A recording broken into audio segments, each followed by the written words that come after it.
begin is January 20th, 2000, and we are, what are we going to talk about today? I thought I'd tell you how I met your grandmother. All right. I'd gone up to Bellingham in 1941. I graduated in high school in 41, but I went up to Bellingham, and while I was up there, I went to church, which is a common thing for me to do in those days, but only on Sunday. So I went to church this one Sunday, and I had barely moved up there. I guess I had, yes, that's right, I'd been given a job and told to play football, okay, at Western. So anyway, I was living then at Daniels Hall, which is in Bellingham, High Street, as I recall. Anyway, I went to church on Sunday, and I noticed this young woman. She had a pair of blue and white shoes on and neatly dressed, and looked like a nice gal. So, I had no idea who she was or where she went or what she worked at or anything else. But she was just one of the people in church. I don't know whether she was in the choir or what, but I asked the fellow next to me. I said, "Who's the young lady in the white and blue sandals, or shoes?" And he kind of nudged me, and he said, "She doesn't date." And so a little while later, I asked him again. I got somewhat the same answer. And on about the third time, I nudged him, and I said, "Well, who is she? What are you trying to do?" He said, "Do you want to meet her?" I said, "Love to."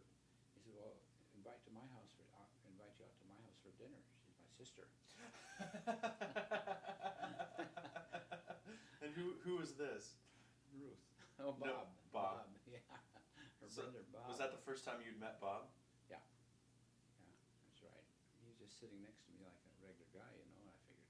Fortunately, I hadn't even anything other than good thoughts in my head, so I couldn't say anything bad about her.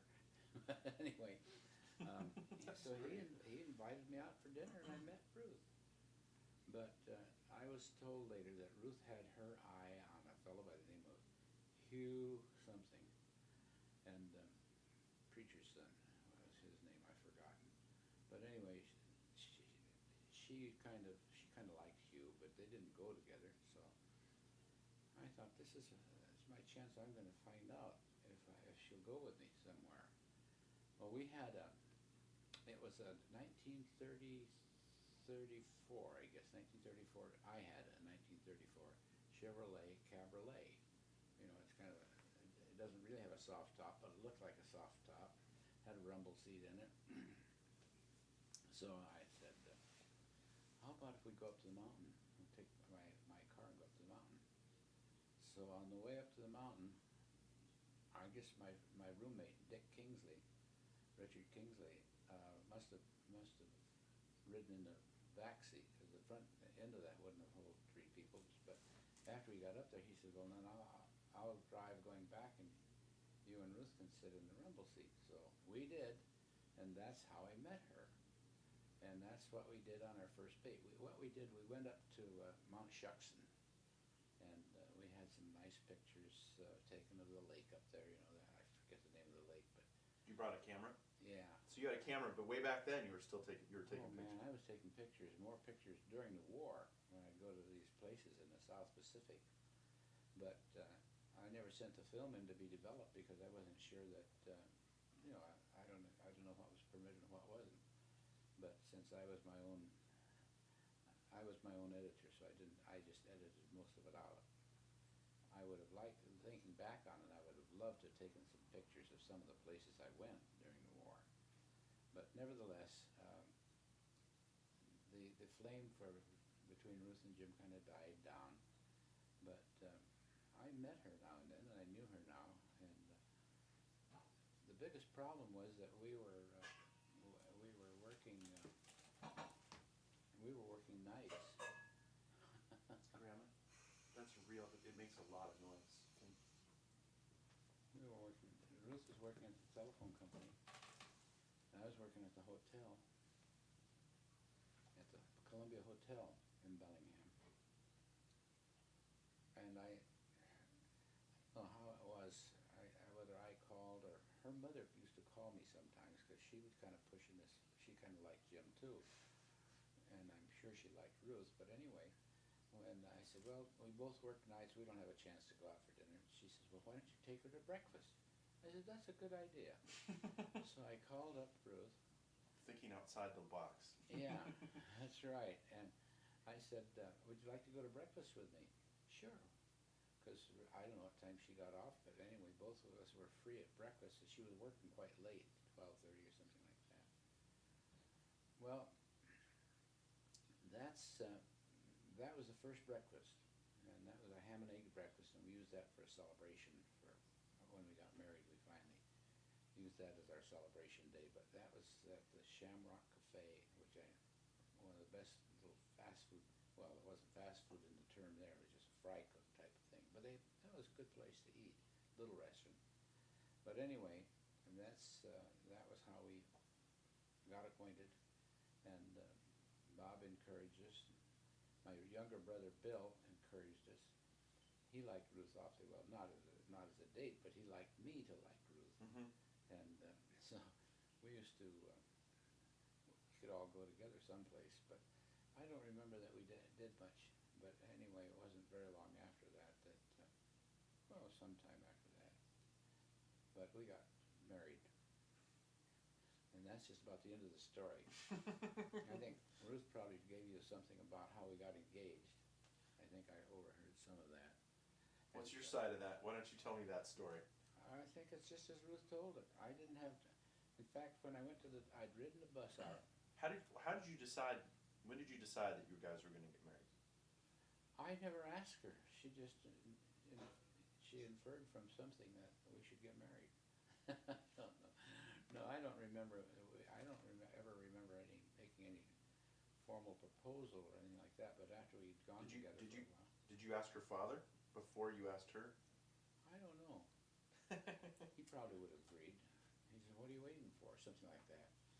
But anyway, I don't remember that we ever talked about it much. But I had an engagement ring. I guess she could have given it back to me, but I had to go to work. I don't remember what time it was, but I had to work the evenings, and I went to school during the days. So between getting into school and going to work, I caught the city bus. Went out to the end of James Street. And incidentally, that's kind of interesting because James Street came in from my right, if I were looking north, from the right, and I think it was State Street that intersected at that corner. And Ruth lived in a house just a little bit back from that corner. But anyway, the interesting thing is that there was a store on that, right about that area, and it was Brown and Cole. Well, Brown and Cole was owned by Rich Cole. By the parents of Rich Cole. Small world. Small world. That's right. And so they used to trade. I never got acquainted with them, but that used to be the favorite store. Anyway, so I had just a few minutes, and I went up to the front door, and I knocked, and Margaret, Ruth's mother, answered the door and says, "Well, Ruth's sleeping." I said, "Well, wake her up." I had this engagement ring in my pocket, all the little box and everything. I wanted to give it to her because this was the only chance. So anyway, she woke Ruth up and said, "Well, Jim's here." He said, "You can stay in bed, go back to sleep," or something like that. So I went in and I said, "Here, I brought this for you, but I've got to run." I don't even remember if I kissed her that morning, but I had to get back on that bus and get back into town, and either go to work or go to. I must have been go to work. Well, it was noontime. Could have been going to school. But anyway, that was kind of a hurried mess. But anyway, there's one more story. We got married, and on the wedding day, the man I was going to be my best man didn't show up. You didn't show up for the day? No, he didn't show up. It was my good friend Glenn Ash, with whom I've been friends for many years and still am. That wasn't the end of the friendship? No, nothing like that. And but I don't remember who stood up with us. Maybe Eddie Thayer. I don't remember now. I had more than one friend in those days. And anyway, we got married. But then the problem was, what did we do? We didn't own a car. Oh, I guess I did have that 34 Chevrolet. That's right. I must have had that. I didn't have it yet. I know. Yeah, that's right. Of course, the battery was usually dead anyway. But Ruth had a cousin, Ben Robertson. He's the son of Ben Robertson in Tacoma physician who made national news when he was still making house calls at 88. But Ben Robertson was Ruth's cousin. And Ben and his wife agreed that they would take me to their house. And then after that, we weren't going to stay there. Because that night we were going to drive to Mount Vernon. And we were going to stay in the hotel, the President Hotel. But they had a suite upstairs that they let us have. So the story really picks up when he and his wife had taken Ruth and me to their house. And then, now this next one is one on Ruth. And it's only right that it be told. Because they had to leave for a little while. Ruth says, "Don't you have a Sunday paper?" So Ben never forgot it. He said, "Yeah, I remember. All you wanted was a Sunday paper. You were married to Jim, but that wasn't enough. You wanted a Sunday paper." And she thought that came with marriage? Yeah, I guess so. Anyway, in the morning, I don't know how we got to Seattle. The next day, anyway, we came to Seattle from Mount Vernon. That's right. We must have taken the bus down to Seattle. And from Seattle, we took an airplane ride. It may have been the first time Ruth was ever in an airplane.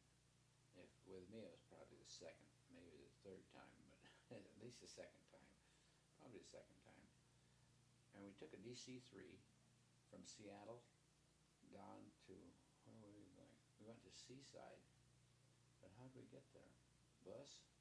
Anyway, we flew from Seattle down to Portland, or I don't know where. It must have landed at Portland, and took a bus out. It's kind of hazy. I've forgotten a lot. But anyway, we went to Seaside. And yeah, it makes me think that in that day without the interstates, I thought, why would you fly to Portland? But I bet it was a much more difficult trip to get down to Portland. It sure was. Yeah, it's so... Well, as a matter of fact, it was a long ways to drive to Seattle.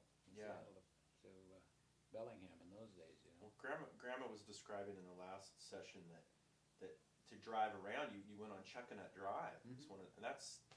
It's hard for me to imagine a world without the interstates. Yeah, and that's how, a good point. What a change, how that changes distances in towns would be much more removed. I mean, we have these arteries that just connect up so much. It's always interesting to me to kind of reflect on the block changes that we've seen. I use block changes, where changes come into a society. You've got major changes, and you can peg them to some kind of a date if you want to identify them. But you had the whole evolution of change that came on, and a lot of it started in the 18th century, late in the 18th century. And but the biggest change, I still think, in fact, I reread, listened to the book I was telling you about last time. The Lexus and the Olive Tree? Lexus and the Olive Tree, and that is worth rereading again. But I think that the globalization of communication, then of people, which is a part of communication, but it's a subset to communication probably. But I think that is undoubtedly going to mark one of the major changes in the world, in at least in the Western vision of what we consider the world. All over it crosses. There is no Western or Eastern anymore. That's right. That's the globalization is. There's only those without communications and those with right. communications. That's exactly right. And and transportation. I guess one of the things that strikes me as very unusual is that I lived through the century from the invention of flight and the use of flight during the war, of course,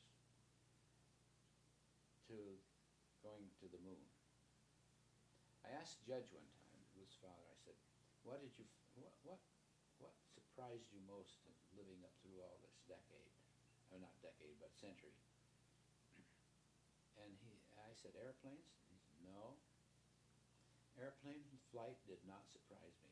He said, when I was a young boy, I remember we had a plywood sheet at home that was used somehow, and he said, my mother was ironing, and then this sheet fell over on the floor, and the air cushioned it. And at that point I realized that this air is a substance, and when people begin to use air screws to go into it, it just didn't surprise me that they ended up flying. And so he didn't look at that as one of the miracles. He looked at that as a normal follow-on to discovery that air had thickness to it. Anyway, What did surprise him? he told me at the time, and I forgot. It figures. If it didn't match what I thought it would be, then I couldn't count it. But, Let me pose that question to you. What's the biggest surprise I've had? I guess it'd have to be in the world of computers. And I got pretty close to that because even though I didn't learn computers, I didn't learn even how to program. Well, I did learn how to program. I might want it.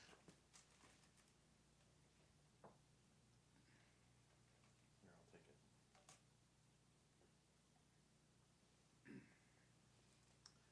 I went to a school one time while I was working at Boeing, and they taught us a simple form of programming. The school was about a week long, but I bet it's that same programming that's still taught, because you have to understand. It hasn't. The basic concept of this has not yeah, changed. I couldn't even understand. It took me about a day to understand what they meant by moving off of the basis of 10. It's a base, because all computing is base 2. That's Yeah, and God, that was hard for me to understand that. It's a whole series of we learn that, and it's still the most fundamental thing to computers, because you have to understand zeros and ones. Because it's an 8 character string with a 0 or a 1, and they show you how they use all that to give you any number. And once you've got that, and that's this computing. When I finally learned that, it must have been the second day of class, I came home and I was so thrilled by it, I showed the girls. I thought that was pretty interesting. It was interesting, and it is interesting. Well, one of the things that I was going to say about computers, I worked with a group that was a product development group. This is at Boeing? At Boeing. Can you just give me the background of when did you start to work at Boeing? Oh, I started to work at Boeing in, must have been 1953, something like that. And 50, no, earlier than that. And what was your 49, I guess. Well, I hired. The problem is that my younger brother decided to get married instead of continuing to work and support my mother. So I took a job, and I was able to help her some. And in the meantime, I went to work at Boeing, and I hired in as a pre-flight inspector. Your brother? No, I did. Oh, you were hired in. I was hired in, yeah. My brother continued to work as a contractor in Olympia. Did very, very well. But anyway, I went to work as a pre-flight inspector. I remember this hiring in situation. I don't know if you want to listen to this, but to me it was one of the most interesting things about going to work for Boeing. I passed all the examinations. Yes, I could read blueprints. I'd had a year of engineering drafting and drawing and all so forth in college, so I had no problem reading blueprints. Well, that was the most important thing for them in order to pass, because you had to have reference to the drawings and the data books and so forth. Anyway, but when I went out to interview, I sat by an open door, a rather small office, and the man who was interviewing, he had the final decision, yes or no. He was the chief inspector, I guess he was, yeah. But there was so many people hiring for jobs, they had to sit on a bench outside his office and we moved closer to the door. So this guy ahead of me, God, he knew everything that I didn't know.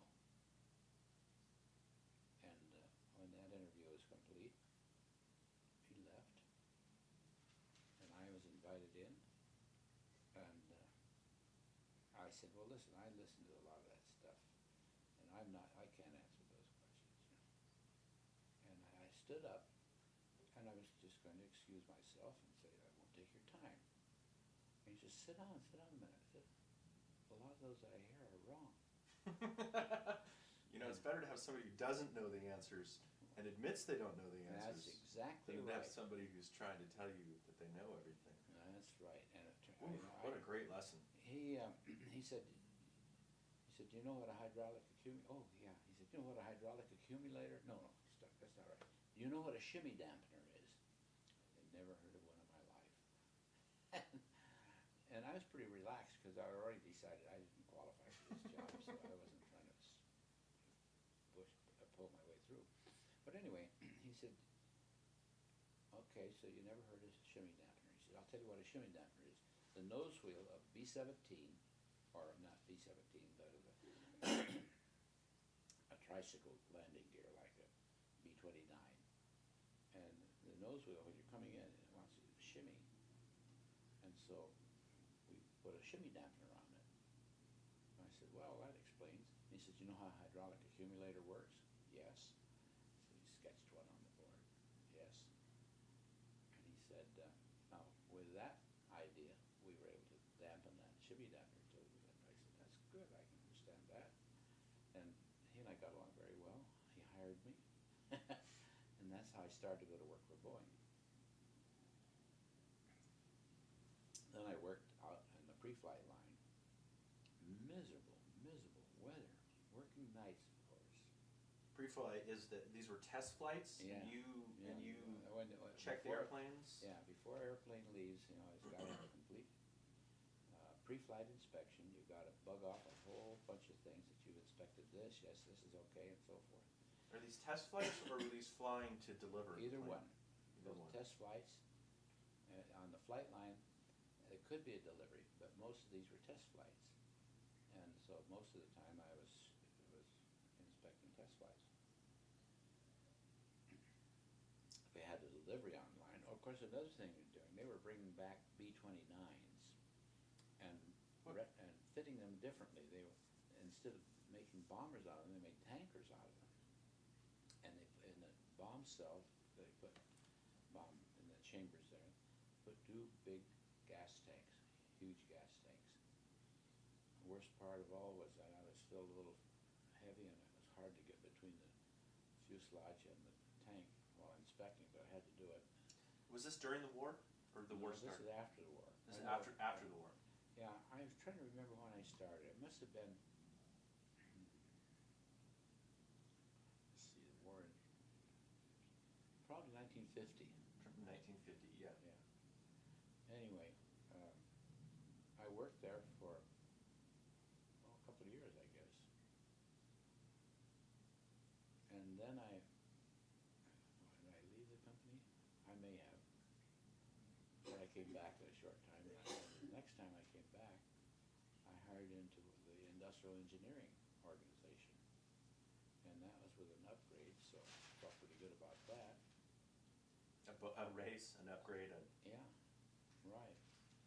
So anyway, then I worked as an industrial engineer for 2.5 years, I suppose, something like that. 3 years, close to. And I went to my boss one day and I said, I'd like to have a chance to go to a different assignment because I think that you could qualify to become a supervisor. He turned me down. Okay, same day, I offered him a resignation. I told him I was going to leave. And that means, you're going to quit? quit. I remember the interview we had. Before that, that same day I was asking him to be moved into a different assignment, he said, you know, Mr. Sanford, we are not under contract. The only thing that you have to do is leave if you think there's a better job somewhere. You showed him. I sure knew. I left immediately. That is... Well, I worked out my, 2 weeks, and I found out then later that Abe was just given hell for my leaving. And it so happened that the chief engineer at that time was a fellow by the name of Jerry Sanford. His folks were from Bucota. That's by Tenino. So he'd never believed that I wasn't somehow related to Jerry Sanford. Oh, he really worked on that. He says, I know where Tenino is, and I know where Bucota is. And I said, my mother works in Bucota, I know where it is. Abe Bresky was his name. And we had some interesting times. I wouldn't take the coffee cup off my desk when the whistle blew. I said, I haven't finished yet. You can't put it away without half a cup of coffee. Your executive material. Not to Abe, but later it turned out that I quit. I went to work for Sweden Freezer, and I worked there for about 9 months, and then I found out what a really lousy job was. So I left there and I went back to Boeing. I was called by Boeing. A fellow by the name of Jim Cumming called me and he said, Jim, would you be interested in coming back?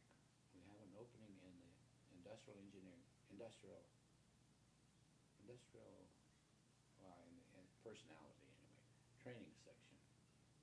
I would love to have you in it. He says, I'm pretty sure I can get a supervisor's rating. Well, that's all I wanted at Boeing anyway.